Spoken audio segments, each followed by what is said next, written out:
ഞാൻ സെൻസസ് എടുക്കാൻ വേണ്ടി വന്നതാണ്, ജാതി സെൻസസ്. അറിയാം. എനിക്കിവിടെ ടിവിയും ഫ്രിഡ്ജും വാഷിംഗ് മെഷീനും അവനും പിന്നെ പട്ടുസാരിയും ഒക്കെ ഉണ്ട് സാറേ. അപ്പുറത്തെ വീട്ടിൽ അവളില്ലേ, അവൾക്കിതൊന്നുമില്ല. എല്ലാം വെറുതെ പറയണതാ. ഇതൊക്കെ എന്തിനാ നിങ്ങൾ ആദ്യം പറഞ്ഞത്? ചോദിക്കുമ്പോ പറഞ്ഞാൽ മതിയല്ലോ. ഭർത്താവ് എവിടെയാണ്? അകത്താ സാറേ. ഭർത്താവ് അകത്തിരിക്കുകയാണോ? പുറത്തേക്ക് വിളിക്ക്. അയ്യോ, ആകത്തല്ല, ജയിലില്ല. അയ്യോ, പാവായിരുന്നു. രണ്ടുപേരെ കൊന്നു, അത്രേ ഉള്ളൂ. ഇപ്പൊ 7 വർഷമായി അവിടെയാ. അതെയോ?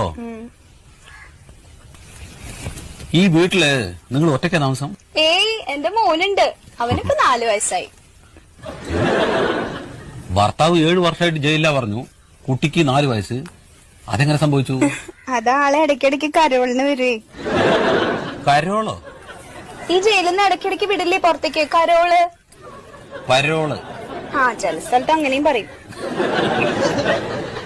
ശരി, പേര്? വത്സല.